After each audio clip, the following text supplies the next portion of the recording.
Valentina Ibe resmi ambil sumpah dan janji sebagai anggota DPR Papua melalui mekanisme pengangkatan untuk sisa masa jabatan 2024-2029.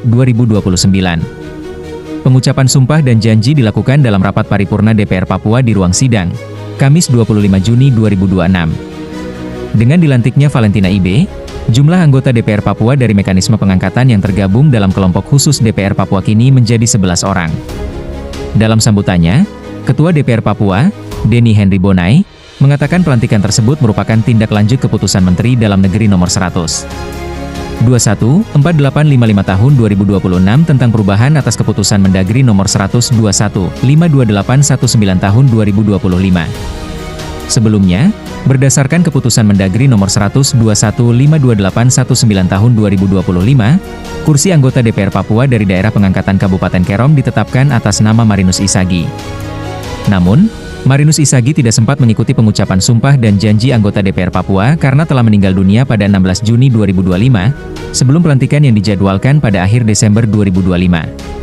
Sesuai fakta bahwa saudara Marinus Isagi telah meninggal dunia sebelum pengucapan sumpah dan janji, maka Kementerian Dalam Negeri menetapkan perubahan keputusan dengan mencantumkan saudari Valentina Ibe sebagai anggota DPR Papua melalui mekanisme pengangkatan dari daerah pengangkatan Kabupaten Kerom, ujar Ketua DPR Papua. Berdasarkan keputusan tersebut, DPR Papua kemudian menggelar rapat paripurna untuk mengambil sumpah dan janji Valentina Ibe sebagai anggota DPR Papua sisa masa jabatan 2024-2029. Di tempat yang sama, Gubernur Papua Matius D. Fahiri melalui penjabat Sekretaris Daerah Papua, Christian Sohilait, menyampaikan ucapan selamat kepada Valentina Ibe atas amanah yang diterima. Menurut Sekda Papua, pengucapan sumpah dan janji anggota DPR Papua bukan sekadar seremoni, tetapi merupakan momentum penting dalam meneguhkan komitmen untuk mengabdi kepada masyarakat dan menjalankan amanat konstitusi.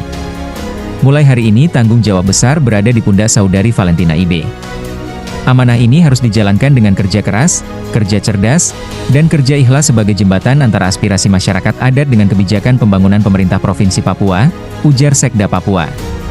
Pemerintah Provinsi Papua juga berharap anggota DPR Papua yang baru segera beradaptasi dengan tugas-tugas legislatif, khususnya dalam menjalankan fungsi legislasi, penganggaran, dan pengawasan. Gubernur menegaskan mekanisme pengangkatan anggota DPR Papua merupakan bentuk afirmasi politik yang diberikan kepada orang asli Papua sebagaimana diamanatkan dalam Undang-Undang Otonomi Khusus Papua.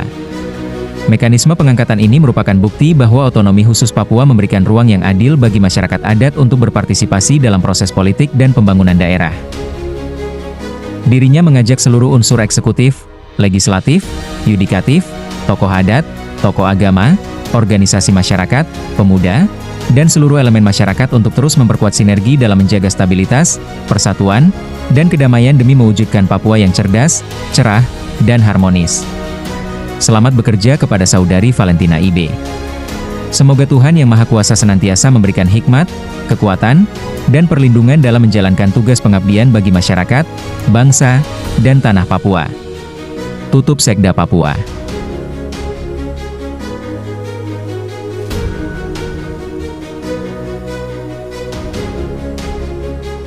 Demikian info terkini.